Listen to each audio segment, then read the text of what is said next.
스포츠 프리즘입니다. 최근 몇 년 사이 빠르게 번지면서 어느새 100만 시대를 바라보는 스포츠가 있습니다. 바로 파크골프입니다. 오늘 스포츠 프리즘에서는 작은 운동에서 시작해 하나의 산업으로 커진 파크골프 이야기를 해보겠습니다. 파크골프는 이름 그대로 공원에서 즐기는 스포츠입니다. 일반 골프와는 다르게 나무채 하나로 끝까지 친다는 게 특징인데요. 시작 전부터 홀까지의 거리가 100m를 넘지 않아서 채 하나면 충분하다고 합니다. 채는 길이가 85cm 정도로 짧고 가벼워서 다루기가 쉽습니다. 그만큼 골프가 부담스러운 노년층에게 특히 인기가 많습니다. 이용료도 몇천 원 수준이라 접근성도 좋아서 요즘 즐기는 사람이 빠르게 늘고 있습니다. 이렇게 즐기는 사람이 늘면서 파크골프는 점점 몸집을 키우고 있습니다. 실제로 대한파크골프협회에 등록한 회원만 지난해 23만 명이었는데요.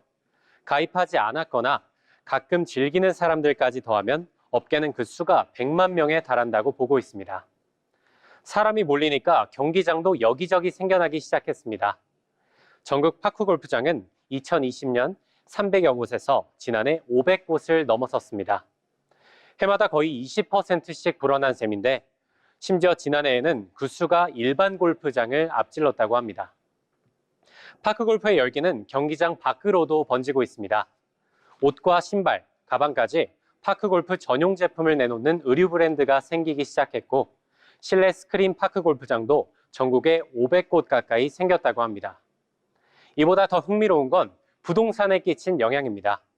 인구 고령화로 시니어 입주민이 중요해지면서 건설사들이 단지 옆 파크골프장을 분양 광고에 내세우기 시작했습니다. 흔히들 지하철이 가까우면 역세권이라고 하죠. 이제는 파크골프장이 가까운 단지를 두고 파세권이라는 말까지 생겼다고 합니다. 비주류 운동이던 파크골프가 이제는 옷부터 부동산까지 영향을 미치고 있습니다. 이렇게 시장이 커지는 사이 파크골프는 지역 경제까지 바꿔놓고 있습니다. 대표적인 곳이 강원도 화천군인데요. 인구가 2만여 명인 이 작은 도시에 지난해 파크골프를 치러 온 사람만 59만 명이 넘는다고 합니다. 지역 인구의 수십 배에 이르는 숫자인데 이 가운데 절반 이상이 외지에서 온 사람들이라고 합니다.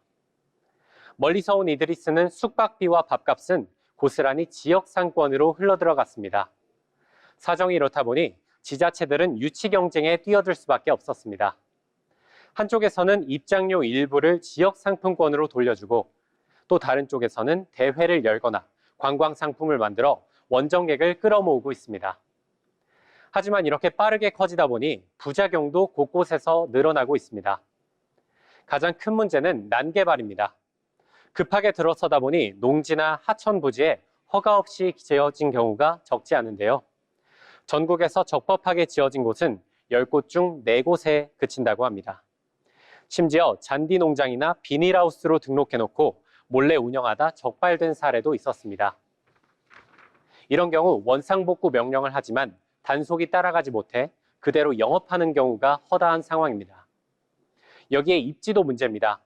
파크골프장 절반 이상이 하천변에 들어섰는데 비가 오면 물에 잠겨서 해마다 복구하는 데 예산이 듭니다. 이뿐 아니라 개발 과정에서 하천 생태계가 훼손돼 야생동물들이 터전을 잃는다는 지적도 나오고 있습니다. 여기까지 보면 파크골프는 비주류 운동에서 시작해 큰 시장을 만들었고 고령화 시대에 어르신들의 건강과 여가를 책임지는 역할도 하고 있습니다. 다만 빠르게 달려온 만큼 이제는 더 짓는 것보다 이미 지어진 곳을 잘 관리하는 게 과제로 남았습니다. 단시간에 달아오른 열기가 건강하게 자리 잡을 수 있을지 적절한 조치가 필요한 시점입니다. 지금까지 스포츠 프리즘이었습니다.